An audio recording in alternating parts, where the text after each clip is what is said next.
Rhapsody of realities आज Wednesday 18 August 2021।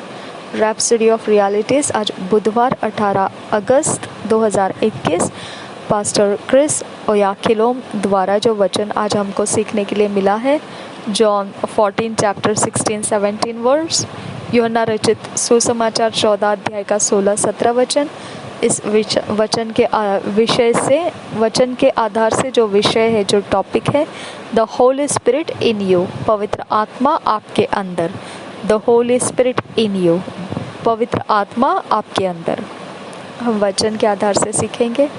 John 14 chapter 16-17 verse, and I will pray the father and he shall give you another comforter, that he may abide with you forever, even the Spirit of truth, whom the world cannot receive, because it seeth him not, neither knoweth him.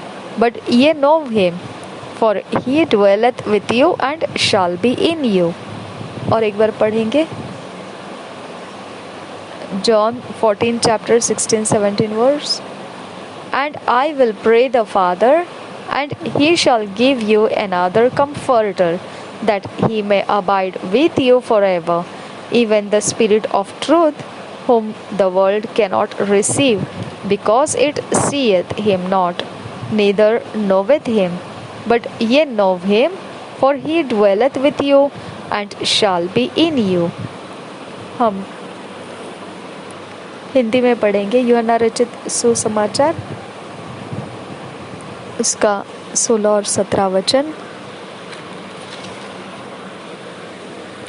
मैं पिता से विनती करूंगा और वह तुम्हें एक और सहायक देगा कि वह सर्वदा तुम्हारे साथ रहे, अर्थात सत्य का आत्मा, जिसे संसार ग्रहण नहीं कर सकता, क्योंकि वह न उसे देखता है और न उसे जानता है। तुम उसे जानते हो, क्योंकि वह तुम्हारे साथ रहता है और वह तुम में होगा। और एक बार पढ़ेंगे यूहन्ना रचित सुसमाचार 14 अध्याय का 16 और 17 वचन। मैं पिता से विनती करूंगा और वह तुम्हें एक और सहायक देगा कि वह सर्वदा तुम्हारे साथ रहे, अर्थात सत्य का आत्मा, जिसे संसार ग्रहण नहीं कर सकता, क्योंकि वह न उसे देखता है और न उसे जानता है।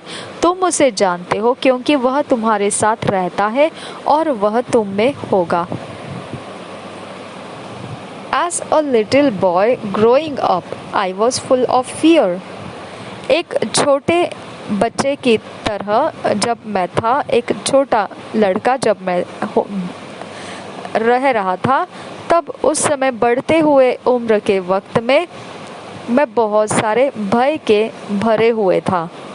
But everything changed when I received the Holy Spirit. परंतु सब कुछ बदल गया जब मैंने पवित्र आत्मा को प्राप्त किया।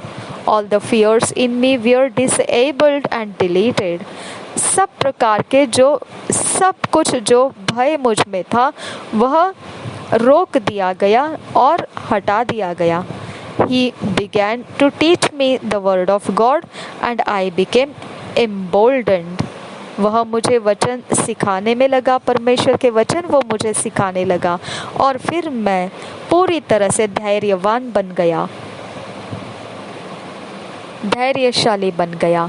The Holy Spirit gave me utterance, became my teacher, and began to guide and instruct me.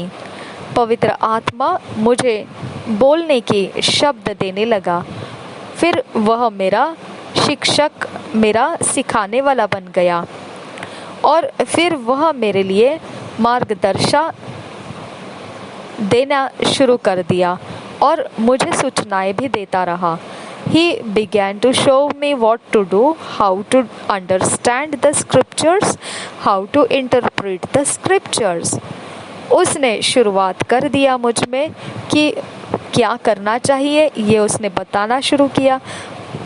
किस प्रकार से वचन को समझना चाहिए, किस प्रकार से वचन का मतलब निकालना चाहिए।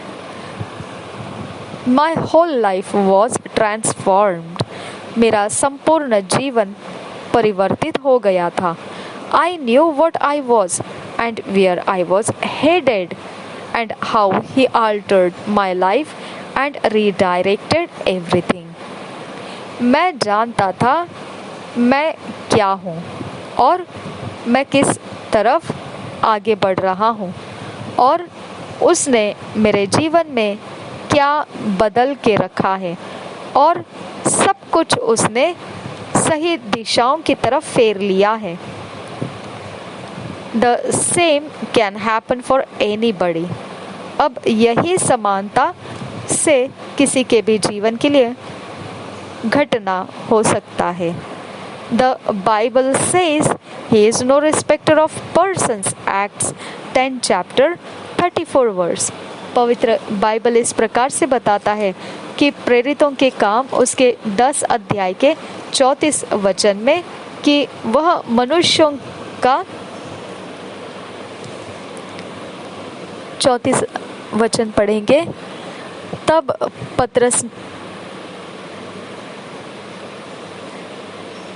प्रेरितों के काम 10 अध्याय के 34 वचन।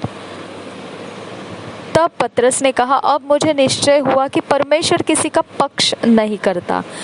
यहाँ वचन ऐसा है, परमेश्वर किसी का पक्ष नहीं करता। प्रेरितों के काम 10 अध्याय 14 में 34 में लिखा है, परमेश्वर किसी का पक्ष नहीं करता। What he does for one, he will do for another under the same circumstance. जो कुछ उसने एक के लिए किया होगा वही फिर से वो दूसरे के लिए भी वही समानता के परिस्थितियों के नीचे रहते हुए वो कर देगा। Even if he has never done it for anyone and you require it, he will make it happen for you. ऐसा अगर हो कि आप जो चाहते हैं किसी के लिए जो चाहिए, तो हो सकता है उसने कभी ऐसा किया ना हो और आप उसको चाहते हैं कि आप चाहते कि वो करे ऐसा, तो वो वैसा कर भी देगा। केवल आप चाहते हैं इसके लिए आपके लिए वो ऐसा कर देगा। Maybe today you have low expectations in life. Maybe everyone has given up on you. हो सकता है कि आज आपके पास बहुत ही कम मूल्य वाला आशाएं आपके जीवन में है। हो सकता है कि हर एक लोगों ने आपको छोड़ दिया होगा।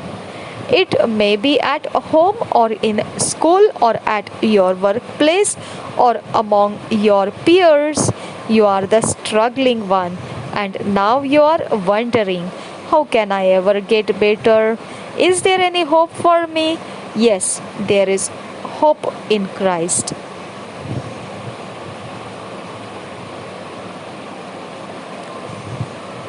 हो सकता है कि ऐसा आपको घर के अंदर या फिर आपके स्कूलों के अंदर या फिर आपके काम के जगहों में या फिर आपके साथ संगति के दोस्ती सहेलियों के बीच में या भाई बहनों के बीच में हो सकता है आपको छोड़ दिया गया हो और फिर आप संघर्ष कर रहे हो।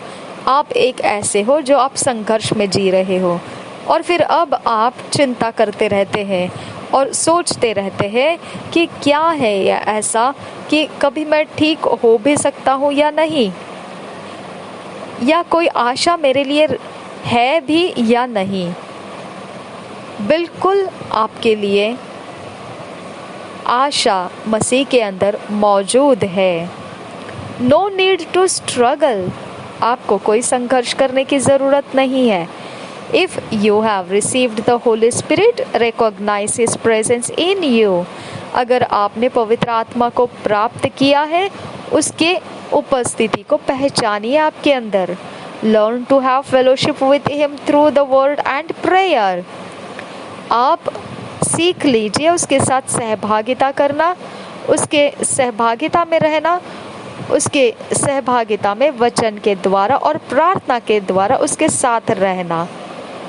Have faith in His ability to make you a success and cause you to fulfill His destiny for your life.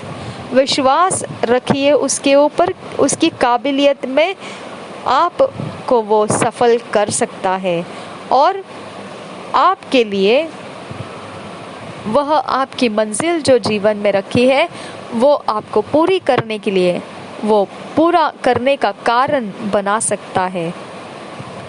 Take advantage of his glorious ministry in your life. इसका लाभ उठाइए जो उसकी महिमा से भरी हुई सेवा है आपके जीवन के अंदर। Pray in tongues always and follow his guidance and he will make you successful in all things. अन्य भाषा में लगातार प्रार्थना करते रहिए और फिर उसके अगुवाइयों को आप चलते रहिए और वो आपको सब चीज़ों में सफल करेगा।